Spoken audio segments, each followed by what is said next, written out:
Hi, love you. Welcome back to Varis Academy. This is Ravi. Iroju, the most important question M1 lo, find the volume of the solid that results when the ellipse equation ఇది rotates about minor axis. మీకు diagram కనిపిస్తుంది కదా. So ఇది x axis అంటాము, ఇది y axis అంటాము. అయితే ఇప్పుడు ఎలిప్స్ ఎలా ఉందంటే సో ఇట్లా y యాక్సిస్ అనుకున్నాం కదా, ఈ y యాక్సిస్కి సో రైట్ సైడ్ మనకు రివాల్వ్ అవుతున్నట్టుగా మనకు డయాగ్రామ్ కనిపిస్తుంది. సో ఈ సమ్ ఇచ్చినప్పుడు మనం ఎగ్జామ్ హాల్లో ఎలా చేయాలో సింపుల్గా మీకు ఎక్స్ప్లెయిన్ చేస్తాను. నచ్చితే వీడియో లైక్ చేయండి. మీకు echelon form, normal form, first unit నుంచి లాస్ట్ యూనిట్ దాకా అన్ని సమ్స్ చేశాను. నెక్స్ట్ రానున్న డేస్లో చాప్టర్ వైజ్గా మీకు ప్లేలిస్ట్ రెడీ చేస్తాను. సో అవి కింద ఇస్తాను, స్టూడెంట్స్ క్లిక్ చేసి చూడండి. ఓకే, సో సొల్యూషన్ తీసుకోండి. First of all solution. So ఇచ్చిన ఎలిప్స్ ఈక్వేషన్ తీసుకుంటున్నాను. ఓకే,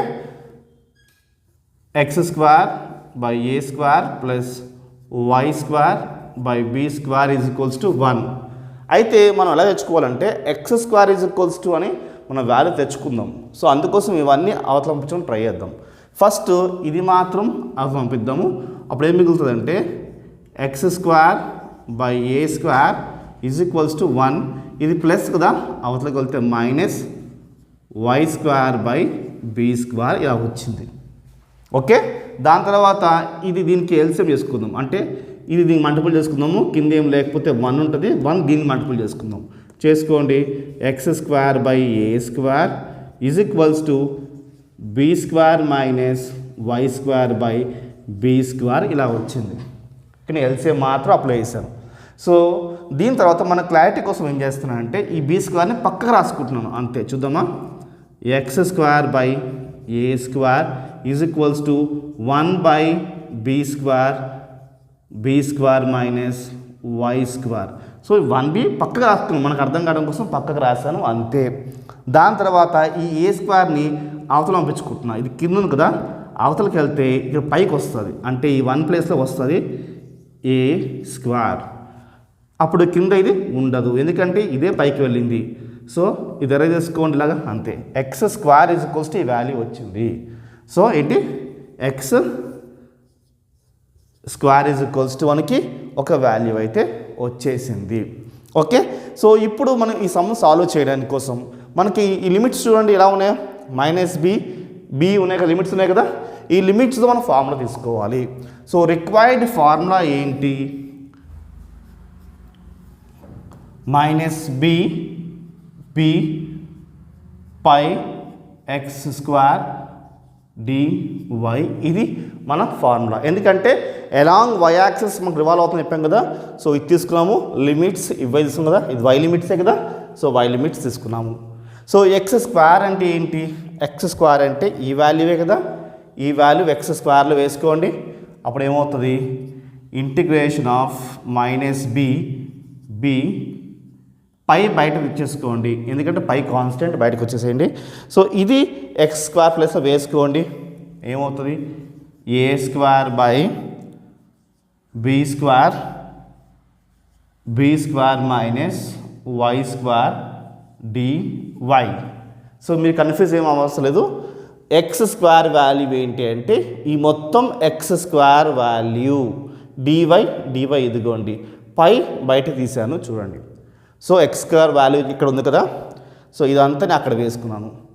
దీని తర్వాత మనము ఈ వాల్యూ మొత్తం ఇది కాన్స్టెంట్ వాల్యూ, ఎందుకంటే ఇక్కడ డివై మనం అప్లై చేస్తున్నాం, వై అప్లై చేస్తున్నాం కదా. సో వై వాల్యూస్ మాత్రమే మనం కన్సిడర్ చేసుకోవచ్చు. ఇది కాన్స్టెంట్ కదా, ఇది బయట తీసేసుకుందాం. తీసేసుకుని ఏమవుద్దంటే చూడండి, ఈ పై ఇక్కడ రాస్తున్నా, ఇది మొత్తం బయట తీసుకోండి, ఏ స్క్వేర్ బి స్క్వేర్. సో ఇది బయట తీసాం కాబట్టి ఇక్కడ మనకు అవసరం లేదు, ఇక్కడ నేను తీసేస్తున్నా. ఇలా వచ్చింది.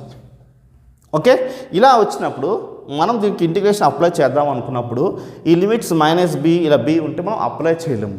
సో దీనికి మనం కన్వీనియంట్గా మార్చుకుందాం. ఎలా మార్చుకుందాం అంటే లిమిట్స్, సో ఇక్కడ 0 ఇక్కడ బి పెట్టుకోవచ్చు. దానికోసం మీకు ఏమొస్తుంది అంటే మనకి ఇక్కడ 2 వస్తుంది. ఓకే, సో దానికోసం ఏమొస్తుంది చూడండి, ఇక్కడ బి ఇలానే ఉంది, ఈ బి ప్లేస్లో నేను 0 పెట్టుకుంటే నాకు ఇక్కడ 2 వస్తుంది. ఇది ఫార్ములా బేస్ వేసుకున్నాను. సో ఇలా 2 వస్తుంది. దాని తర్వాత మిగతా వాల్యూస్ ఏవైతే ఉన్నాయో అవి వేసేసుకోవచ్చు. ఇంకో dy ఇలా పెట్టుకున్నాను. ఓకే, అంటే చూడండి -b to b అది రాసుకోవచ్చు ఎలాగా 0 to b and 2 అని రాసుకోవచ్చు. ఇప్పుడు ఈ వాల్యూ ఇక్కడ రాసుకోండి, 2πa²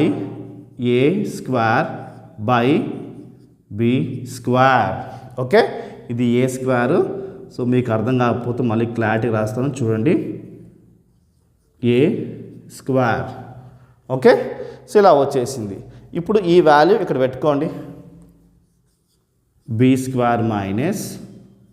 y². ఓకే, సో ఇది మనకి వచ్చింది. ఇప్పుడు మనం ఇంటిగ్రేషన్ అప్లై చేసుకోవాలి విత్ రెస్పెక్ట్ టు y. ఏంటి? విత్ రెస్పెక్ట్ టు y మనం అప్లై చేసుకోవాలి. ఓకే, సో అలా అప్లై చేసుకుంటే ఏమవుతుంది? ఓకే, చూడండి, ఇంటిగ్రేషన్ ఆఫ్ దీని తర్వాత నెక్స్ట్ స్టెప్ రాస్తున్నా చూడండి, 2πa² ఓకే, దాని తర్వాత మనము ఈ కాన్స్టెంట్ వాల్యూ ఇక్కడ యాసిడ్ రాసాను. ఇంటిగ్రేషన్ మనం b² అప్లై చేస్తున్నాము. ఓకే, అప్లై చేసినప్పుడు ఏమవుద్దంటే b² అనేది కాన్స్టెంట్ కాబట్టి దానికి అప్లై అవ్వదు. దాని పక్కన 1 ఉంది అనుకుందాం, అప్పుడు ఏమొస్తుంది? Integration with respect of y కాబట్టి మనకి y వస్తుంది, -y² డెరివేషన్ అప్లై చేస్తే ఏమొస్తుంది? y3/3 వస్తుంది. మీకు అర్థం కావడం కోసం నేను ఫార్ములాస్ రాసి చూపిస్తాను చూడండి. Integration of 1 dy is equals to value ఏంటి? మనకి y వస్తుంది. ఓకే, ఇంటిగ్రేషన్ ఆఫ్ 1 అంటే ఏం లేకపోతే 1 ప్లేస్ మనకి వస్తుంది, y వస్తుంది. సో మనకి y² అప్లై చేస్తే ఏమొస్తుంది? మనకి y3/3. ఒకవేళ y4 వచ్చిందనుకో by4 వస్తుంది. ఓకే, ఇక లిమిట్స్ ఏమున్నాయి? 0 to b కదా, అది వేసుకోండి, 0b ఇలా వచ్చింది. ఓకే, ఐ హోప్ మీకు అర్థమైంది అనుకుంటున్నాను. నెక్స్ట్ మనము ఈ లిమిట్స్ అనేవి దీంట్లో వేసుకోవాలి. ఓకే, ఈ లిమిట్స్ అనేవి దీంట్లో వేసుకోండి. సో ఇప్పుడు ఈ లిమిట్ అనేది మనము yలో వేసుకోవాలి, అండ్ నెక్స్ట్ 0 కూడా మనం ఈ yలో వేసుకోవాలి. సో దాన్ని మనం upper limit lower limit rule అంటాము. అది వేసుకుందాము. సో అది వేసుకునే ముందు ఇక్కడ రాసుకుందాం స్టూడెంట్స్, ఇక్కడ చేద్దాం. So is equals to 2πa²/b². Okay, so ఇప్పుడు b అనేది ఈ yలో వేసుకోండి, b²b yలో వేసుకుంటే b వస్తుంది,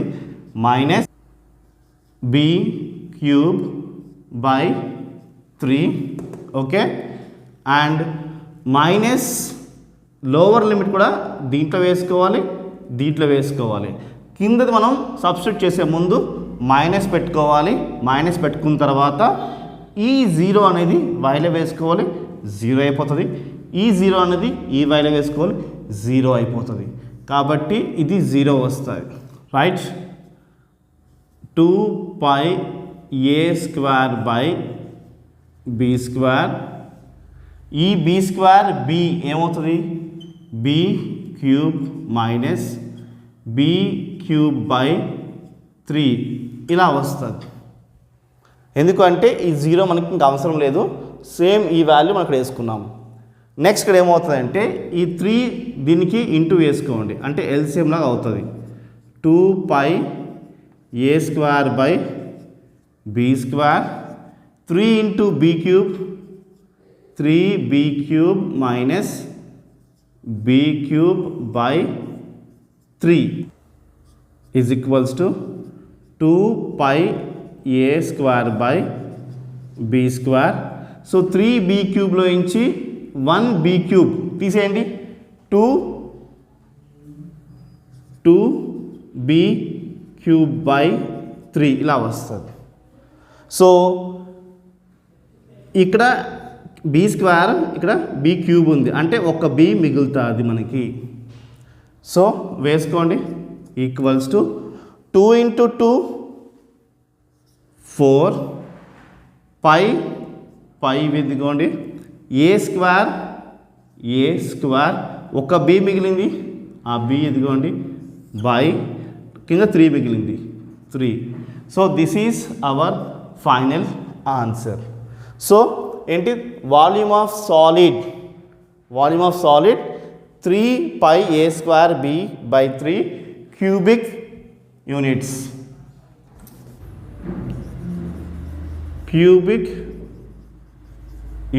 అని రాసుకోవాలి. సో ఇది మన final answer students. So I hope ఈ వీడియో మీకు నచ్చింది అనుకున్నాను. వీడియో నచ్చితే లైక్ చేయండి, సబ్స్క్రైబ్ చేసుకోండి, ఈ వీడియో ఫ్రెండ్స్కి షేర్ చేయండి. బాయ్.